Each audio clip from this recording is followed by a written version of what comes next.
बिस्मिल्लाहिर्रहमानिर्रहीम अस्सलामुअलैकुम। Welcome to the farming tips में शाहिद अली अवान की जानिब से खुश आमदीद। नाजरीन, आज आपको लाए हैं मुबशर साहब के पास। बहुत ही एग्रेसिव ज़बरदस्त मेहनत करने वाले फार्मर हैं। इनसे आपको बहुत अथेंटिक और अच्छी मालूमात मिलने वाली हैं।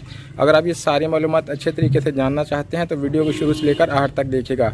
और अगर आपको वीडियो अच्छी लगे तो इसको आप लाइक, कमेंट और शेयर भी कर सकते हैं। और अगर आप आइंदा भी ऐसी मजीद मालूमाती वीडियोज़ देखते रहना चाहते हैं तो चैनल को सब्सक्राइब करके बेल आइकन दबाएँ ताकि हर नई बनने वाली वीडियो की इत्तला आप तक बर वक्त पहुँच सके।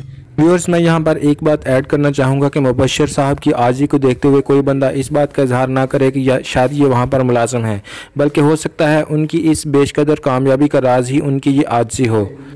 क्योंकि कैसे वो फ्रेंडली अपने नौकरों के साथ, अपने मुलाजिमों के साथ मिलकर काम करते हैं और उनसे दोस्ताना माहौल रखते हैं, और शायद यही वजह है कि उनको इस तरह के किसी मसाइल का सामना भी नहीं करना पड़ता। खैर, इनसे आपको बहुत कीमती और बहुत ऑथेंटिक मालूमात मिलने वाली हैं, तो चलें आपकी मुलाकात इनसे करवाते हैं। अस्सलाम वालेकुम। वालेकुम सलाम। भाईजान की हाल चाल है? ठीक ठाक। भाई की ना अपना? मुबशर अली। अच्छा भाई, यह दसो कि तुसी कलियां मज्जां रखियां ने या गाइयां भी नाल रखियां ने? नहीं, गाइयां भी 5-6 है नाल, मईयां भी ने। मईयां भी ने? हाँ जी। टोटल कितना कमाल रखा है? माल 30-35 डंगर होने।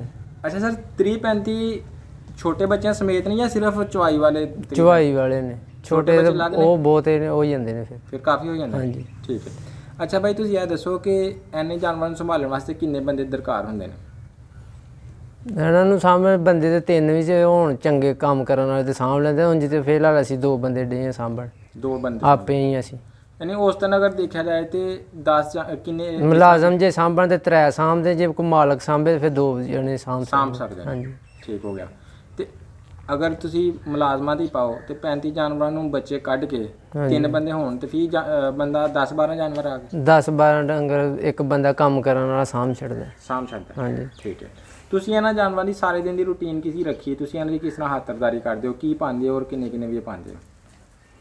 हुण ते पराली आ रही जे ते सुबह लियाई दी ते 2 भी इन्हां नूं पट्ठे पा देने ने कुतर के। साबत नहीं, कई बंदे साबत पाते हैं पराली, असीं कुतर के पाने 12 महीने। सिर्फ कुतर के पट्ठे पहाड़ से 2 बजे? 2 बजे। उस तो बाद शाम नूं कोई 4 बजे पानी डाह के फिर पट्ठियां ते बन्नना उस पराली ते। हाँ जी, जे खाहड़ी होर पा के फिर उत्ते जिहड़ा वंडा भ्योंता है, जिन्ना भी भ्योंता है वो उत्ते सुੱਟ देना। उन्होंने खा लेने नाल ही, फिर पिछां करके ते चोण डै पैना 5 बजे। ठीक है। इस तो पहला सुबह कुछ भी नहीं उन्होंने पाया हुंदा? सुबह गतावा पाया होंदा, तूड़ी ते वंडा। हाँ जी, जे पट्ठे है ने ठीक, नहीं तो फिर तूड़ी अंदरों कढ़ के तो पाओ ना। तूड़ी भी जानवर किन्ने नूं पा छड्डदे हो? तूड़ी सुबह असीं पाने आ फी डंगर नूं 3 किलो तूड़ी।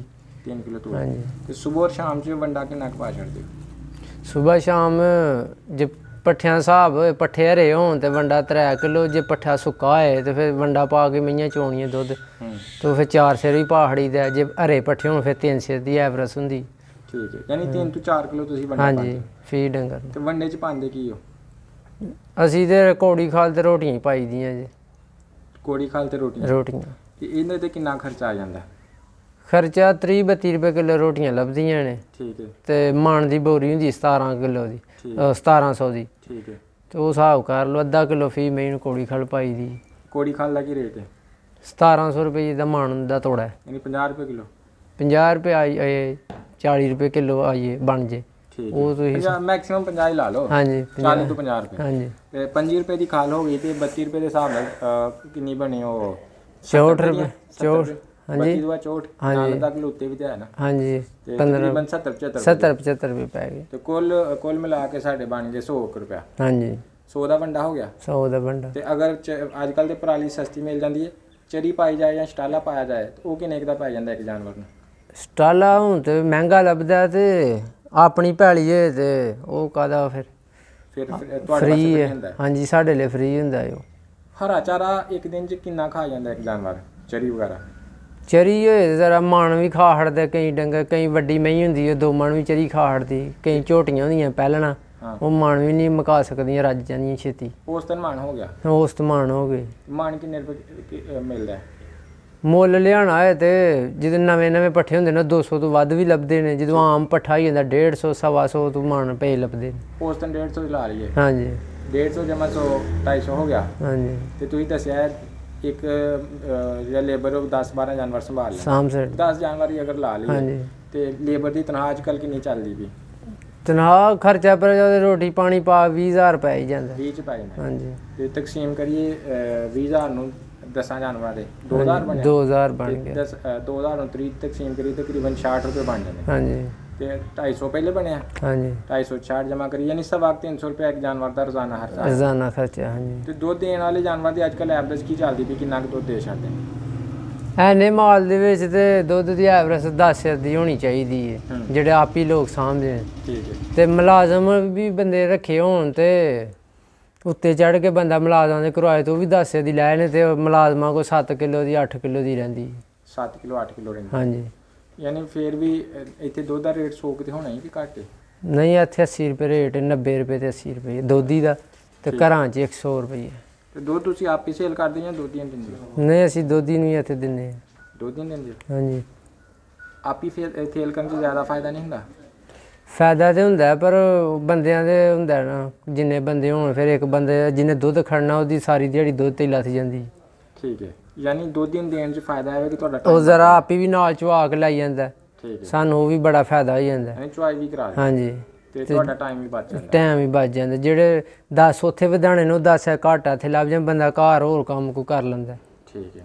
ਯਾਨੀ 350 ਦੀ ਖਰਚਾ ਔਸਤਨ ਦੇ ਕੇ ਤੇ ਤਕਰੀਬਨ 800 ਰੁਪਇਆ ਇੱਕ ਜਾਨਵਰ ਜਿਹੜਾ ਤੁਹਾਨੂੰ ਹਾਂਜੀ ਦੇ ਹੜਦਾ 400-500 ਰੁਪਇਆ ਬਚਤ ਹੋ ਜਾਂਦੀ। ਜ਼ਬਰਦਸਤ ਮਾਸ਼ਾਅੱਲਾ ਜ਼ਬਰਦਸਤ। ਅੱਛਾ ਭਾਈ ਇਹ ਦੱਸੋ ਕਿ ਅਗਰ ਕੋਈ ਜਾਨਵਰ ਨਵਾਂ ਹੁੰਦਾ ਹੈ ਹਾਂਜੀ ਤੇ ਲੋਕ ਬੁੱਢੀਆਂ ਦੀ ਵੀ ਕੇਅਰ ਕਰਦੇ ਨੇ ਹਾਂਜੀ ਵੀ ਹਮਲ ਖਰਾਬ ਨਾ ਹੋਏ, ਹਾਂਜੀ। ਜਾਨਵਰਾਂ ਦੀ ਕੇਅਰ ਕਿਸ ਤਰ੍ਹਾਂ ਕਰੀਏ ਕਿ ਜਾਨਵਰ ਖਰਾਬ ਨਾ ਹੋਏ, ਸਹੀ ਬੱਚਾ ਦੇ ਛੜੇ? ਉਹਨਾਂ ਦੀ ਕੇਅਰ ਹੈ ਕਿ ਗਰਮ ਬੰਡਾ ਨੂੰ 2-4 ਦਿਨ ਨਾ ਪਾਇਆ ਜਾਏ, ਉਹਦੀ ਤੇਲ ਛਿਲ ਦਿੱਤਾ ਜਾਏ ਉਹਨੂੰ ਤੇ ਕੋਈ ਟੈਨਸ਼ਨ ਨਹੀਂ। ਕਿੰਨਾ ਕੁ ਤੇਲ ਦੇਣਾ ਚਾਹੀਦਾ? ਤੇਲ ਪਾ ਇੱਕ ਦੇਣਾ ਚਾਹੀਦਾ ਬੜਾ ਤੇ ਉਸ ਤੋਂ ਬਾਅਦ ਸਾਰਾ ਸਾਲ ਰੂਟੀਨ 'ਚ ਚੱਲੇਗਾ? ਹਾਂਜੀ ਰੂਟੀਨ ਤੇ ਵੀ ਉਹਨਾਂ ਨੂੰ ਕਿਰਮਾ ਦੀ ਦਵਾ ਮਿਲਦੀ ਹੈ। ਅੱਛਾ। ਉਹ ਸਾਲ 'ਚ 4 ਵਾਰੀ ਦੇਣੀ ਪੈਂਦੀ 6 ਮਹੀਨਿਆਂ ਬਾਅਦ। ਠੀਕ ਹੈ। 2 ਦਫਾ, ਇੱਕ ਦਫਾ ਦੇ ਕੇ ਤੇ 15 ਦਿਨਾਂ ਬਾਅਦ ਫੇਰ। ਸੂਣ ਵਾਲੇ ਜਾਨਵਰ ਦੇਣ 'ਚ ਕੋਈ ਨੁਕਸਾਨ ਤਾਂ ਨਹੀਂ? ਕੋਈ ਨੁਕਸਾਨ ਨਹੀਂ। ਸੂਏ ਡੰਗਰ ਨੂੰ 1 ਮਹੀਨਾ ਨਹੀਂ ਦੇਣੀ ਤੇ ਸੂਣ ਵਾਲਾ ਮਹੀਨਾ ਰਹਿ ਤਾਂ ਉਹਨੂੰ ਨਹੀਂ ਦੇਣੀ ਬਸ। ਯਾਨੀ 2 ਮਹੀਨੇ ਤੁਸੀਂ ਹਾਂਜੀ ਕਰਨਾ ਉਹਦਾ ਖਿਆਲ? ਹਾਂਜੀ ਦਵਾਈ ਦਾ। ਉਸ ਤੋਂ ਇਲਾਵਾ ਜਦੋਂ ਮਰਜ਼ੀ ਦੇ ਹੜੋ। ਤੇ ਇਸ ਤੋਂ ਇਲਾਵਾ ਕੁਝ ਲੋਕ ਮੱਝਾਂ ਜਾਂ ਗਾਵਾਂ ਸੂਣ ਤੋਂ ਪਹਿਲੇ ਉਹਨਾਂ ਨੂੰ ਕੁਝ ਖਾਸ ਖੁਰਾਕਾਂ ਦਿੰਦੇ ਨੇ ਹਾਂਜੀ ਤਾਂ ਕਿ ਉਹਨਾਂ ਦੀ ਡਿਲੀਵਰੀ ਆਸਾਨ ਹੋਏ। ਕੀ ਦੇਣਾ ਚਾਹੀਦਾ? ਆਪਣੇ ਜੇਬ ਖਰਚੇ ਦੀ ਹੋਈ ਗੱਲ ਹੈ। ਕਈ ਬੰਦੇ ਤਰੰਡੀਆਂ ਵਾਲੇ ਕੱਖ ਨਹੀਂ ਦਿੰਦੇ, ਜਿਨ੍ਹਾਂ ਦੇ ਘਰ 1-2 ਰੱਖੀ ਉਹ ਘਿਓ ਵੀ ਦਿੰਦੇ ਨੇ, ਖਾਲ ਛਾਲ ਵੀ ਬਣੇਵੇਂ ਦੀ ਪਾਉਂਦੇ ਨੇ ਉਹਨਾਂ ਨੂੰ ਤਾਕਤ ਵਾਸਤੇ। ਕਣਕ ਭਿਉਂ ਕੇ ਦਲਾ ਕੇ ਤੇ ਉਹ ਦਲੀਆ ਉਹਨਾਂ ਨੂੰ ਦਿੰਦੇ ਨੇ। ਠੀਕ ਹੈ। ਤੇ ਬਿਹਤਰ ਕੀ ਰਹਿੰਦਾ ਹੈ? ਬਿਹਤਰ ਤੇ ਆਈ ਬਹੁਤੇ ਮਾਲ ਬਣੇਵੇਂ ਦੀ ਖਾਲ ਪਾਈ ਜਾਓ ਤੇ ਜੇ ਕੋਈ ਘਿਓ ਦੇ ਸਕਦੇ ਹੋ ਉਹ ਦੇ ਹੜੋ ਉਹਨਾਂ ਨੂੰ ਬਸ। ਸੂਣ ਵਾਲੇ ਡੰਗਰ ਨੂੰ ਵੰਡਾ ਪਾਉਣ ਦੀ ਮਿਕਦਾਰ ਕਿੰਨੀ ਕੁ ਹੋਣੀ ਚਾਹੀਦੀ ਹੈ? ਉਹ ਜੇ ਹਿਸਾਬ ਦਾ ਡੰਗਰ ਹੋਏ, ਜਿੰਨਾ ਵਜ਼ਨ ਡੰਗਰ ਦਾ ਉਸ ਹਿਸਾਬ ਤੋਂ ਉਹਨੂੰ ਵੰਡਾ ਪਾਉਣਾ ਚਾਹੀਦਾ। ਆਮ ਤੌਰ ਤੇ ਔਸਤਨ ਨਾ ਜ਼ਿਆਦਾ ਤੇ ਨਾ ਘੱਟ? ਆਮ ਤੌਰ ਤੇ ਕੋਈ 2.5 ਸੇਰ ਵੰਡਾ ਹੋਣਾ ਚਾਹੀਦਾ ਸੂਣ ਵਾਲੇ ਵਾਸਤੇ? ਹਾਂਜੀ। ਠੀਕ ਹੈ। ਜਦੋਂ ਬੱਚਾ ਪੈਦਾ ਹੋ ਜਾਂਦਾ ਹੈ, ਬੱਚੇ ਦੀ ਪਹਿਲੇ 5-7 ਦਿਨ ਕਿਸ ਤਰ੍ਹਾਂ ਨਿਗਹਦਾਸ਼ਤ ਕਰੀ ਕਿ ਉਹ ਖਰਾਬ ਨਾ ਹੋਏ ਯਾਨੀ ਮਰੇ ਨਾ? ਉਹਨੂੰ ਤਿਆਤ ਨਾ ਦੁੱਧ ਪਿਆਓ, ਨਾ ਬਹੁਤਾ ਨਾ ਥੋੜਾ, ਜਿੰਨਾ ਕੋ ਪਚਾ ਸਕਦਾ। ਠੀਕ ਹੈ।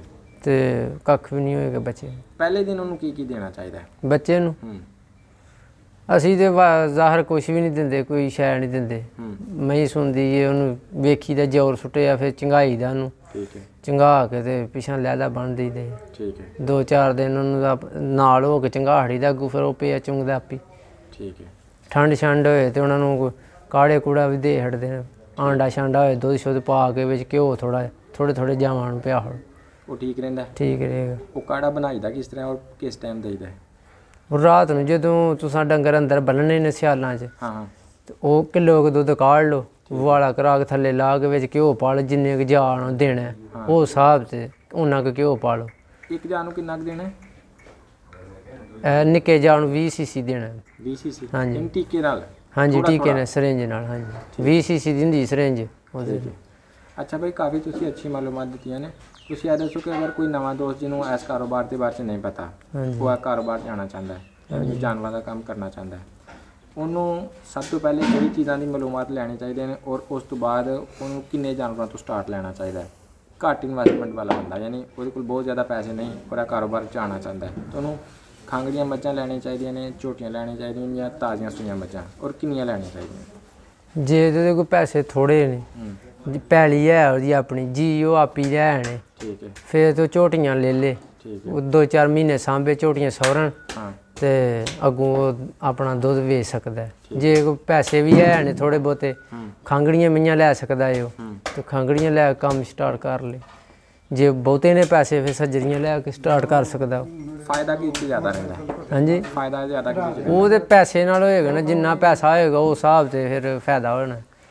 ਜੇ ਥੋੜੇ ਪੈਸੇ ਨੇ ਫਿਰ ਉਹਨੇ ਝੋਟੀਆਂ ਹੀ ਲੈਣੀਆਂ ਨੇ, ਮਹੀਂ ਤੋਂ ਲੈ ਨਹੀਂ ਸਕਦਾ। ਝੋਟੀਆਂ 'ਚ ਬਹੁਤਾ ਫਾਇਦਾ ਨਹੀਂ ਹੁੰਦਾ? ਮਤਲਬ ਤੁਸੀਂ ਕਿਹਾ ਕਿ ਬਹੁਤੇ ਪੈਸੇ ਵਾਲਾ ਤਾਜ਼ੀਆਂ ਮੱਝਾਂ ਲੈ, ਤੇ ਬਹੁਤੇ ਪੈਸੇ ਵਾਲਾ ਝੋਟੀਆਂ ਨਹੀਂ ਲੈ ਸਕਦਾ?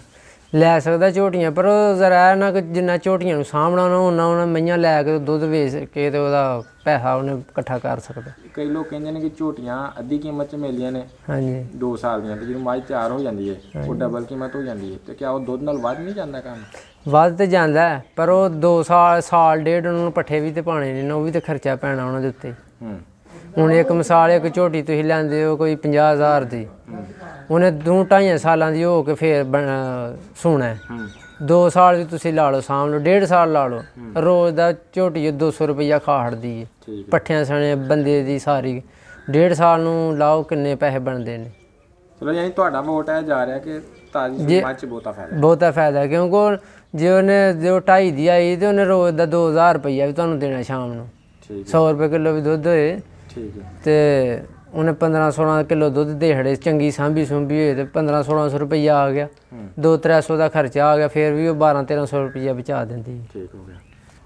ਅੱਛਾ ਬਾਈ, ਤੁਸੀਂ ਗਾਈਆਂ ਔਰ ਮੱਝਾਂ ਮਿਕਸ ਰੱਖੀਆਂ ਨੇ, ਇਹਦੀ ਕੀ ਖਾਸ ਵਜ੍ਹਾ? ਕੁਝ ਲੋਕ ਗਾਈਆਂ ਰੱਖਦੇ ਨੇ, ਕੁਝ ਮੱਝਾਂ ਰੱਖਦੇ ਨੇ, ਕੁਝ ਮਤਲਬ ਕੱਲੀਆਂ ਗਾਈਆਂ, ਤੇ ਤੁਸੀਂ ਮਿਕਸ ਰੱਖਿਆ ਨੇ, ਇਹਦੀ ਕੀ ਖਾਸ ਵਜ੍ਹਾ? ਗਾਈਆਂ ਦਾ ਜ਼ਰਾ ਹੈ ਕਿ ਦੁੱਧ ਨਹੀਂ ਲੱਗਦਾ। ਅੱਛਾ, ਕਈ ਬੰਦੇ ਨੇ ਡੇਅਰੀਆਂ ਵਾਲੇ ਨੇ ਜਿਹੜੇ, ਉਹਨਾਂ ਦੀ ਤੇ ਕੰਪਨੀਆਂ ਦੀਆਂ ਗੱਡੀਆਂ ਲੱਗੀਆਂ ਨੇ, ਉਹਨਾਂ ਦਾ ਦੁੱਧ ਵੀ ਜਾਂਦਾ। ਜਿਹੜੇ ਆਮ ਪਿੰਡਾਂ ਦੇ ਵਿੱਚ ਨੇ ਉਹਨਾਂ ਦਾ ਦੁੱਧ ਹੀ ਨਹੀਂ ਖੜਦੇ, ਨਾ ਸ਼ਹਿਰ ਹੀ ਇੰਨਾ ਲੱਗਦਾ। ਜ਼ਰਾ ਮਈਆਂ ਹੋਣਗੀਆਂ ਵਿੱਚ ਤੇ ਦੁੱਧ ਆਸਾਨੀ ਨਾਲ ਲੱਗ ਜਾਂਦਾ। ਗਾਈਆਂ 'ਚ ਹੈ ਤੇ ਫਾਇਦਾ, ਜਾ ਛੇਤੀ ਜਵਾਨ ਹੁੰਦਾ, ਤਾਦਾਦ ਬਹੁਤੀ ਛੇਤੀ ਵੱਧਦੀ ਹੈ, ਪਰ ਉਹ ਦੁੱਧ ਨਹੀਂ ਲੱਗਦਾ। ਇਸ ਵਜ੍ਹਾ ਨਾਲ ਮਈਆਂ ਨਾਲ ਰੱਖਣੀਆਂ ਪੈਂਦੀਆਂ ਨੇ। ਤੇ ਕਿੰਨੀਆਂ ਕੁ ਮੱਝਾਂ 'ਚ ਕਿੰਨੀਆਂ ਗਾਈਆਂ ਦਾ ਦੁੱਧ ਲੱਗ ਜਾਂਦਾ? ਜੇ ਮੈਂ ਕਿਸੇ ਨੇ 10 ਮਈਆਂ ਰੱਖੀਆਂ ਨੇ, ਜੇ 3 ਗਾਈਆਂ ਦਾ ਦੁੱਧ ਲੱਗ ਜਾਏਗਾ, 2 ਗਾਈਆਂ ਦਾ ਵੀ ਲੱਗ ਜਾਏ। ਜੇ ਵੱਡੀਆਂ ਗਾਈਆਂ ਨੇ ਫਿਰ ਵੱਡੀ ਗਾਂ ਤੇ ਇਕੱਲੀ ਵੀ ਘਰ ਛੱਡਦੀ ਪੂਰਾ 20-22 ਦੁੱਧ ਦੇ ਹੜਦੀ ਇਕੱਲੀ ਗਾਂ, ਜਿਹੜੀ ਆਮ ਡੰਗਰਾਂ 'ਚ ਰੱਖੀ ਦੀ। ਸਹੀ, ਠੀਕ ਹੈ। ਅੱਛਾ ਬਾਈ, ਅੱਛੀ ਮੱਝ ਦੀ, ਅੱਛੀ ਨਸਲ ਦੀ ਮੱਝਾਂ ਮਿਲਦੀਆਂ ਕਿਹੜੇ ਇਲਾਕੇ 'ਚ ਨੇ? ਅੱਛੀ ਨਸਲ ਦੀ ਜ਼ਾਹਰ ਕਾੜੇ ਤਾਂਦਲਾ, ਉੱਥੋਂ ਅਸੀਂ ਲਿਆਈ ਦੀ ਹੈ, ਕਾੜੇ ਤਾਂਦਲੇ ਤੋਂ। ਤੁਸੀਂ ਉੱਥੋਂ ਜਾ ਕੇ ਲੈਂਦੇ? ਅਸੀਂ ਉੱਥੋਂ ਲਿਆਈ ਦੀ ਹੈ। ਤੁਸੀਂ ਵੀ ਮੱਝਾਂ ਸੇਲ ਕਰਦੇ ਹੋ? ਹਾਂਜੀ। ਅਗਰ ਕਿਸੇ ਬੰਦੇ ਮੱਝ ਲੈਣੀ ਹੋਵੇ ਤੁਹਾਡੇ ਨਾਲ ਰਾਬਤਾ ਕਰ ਸਕਦਾ? ਕਰ ਸਕਦਾ। ਕੋਈ ਨੰਬਰ ਕਰ ਸਕਦੇ ਹੋ? ਨੰਬਰ ਲਿਆ ਜੀ, ਬੋਲਿਓ। 0346 ਜੀ 6595 ਜੀ 951। ਜ਼ਬਰਦਸਤ ਭਾਈ ਬਹੁਤ ਸ਼ੁਕਰੀਆ, ਤੁਸੀਂ ਬੜੀ ਬੇਸ਼ਕੀਮਤ ਮਾਲੂਮਾਤ ਦਿੱਤੀ ਹੈ, ਤੁਹਾਡਾ ਬਹੁਤ ਸ਼ੁਕਰੀਆ। अस्सलाम वालेकुम। वालेकुम सलाम।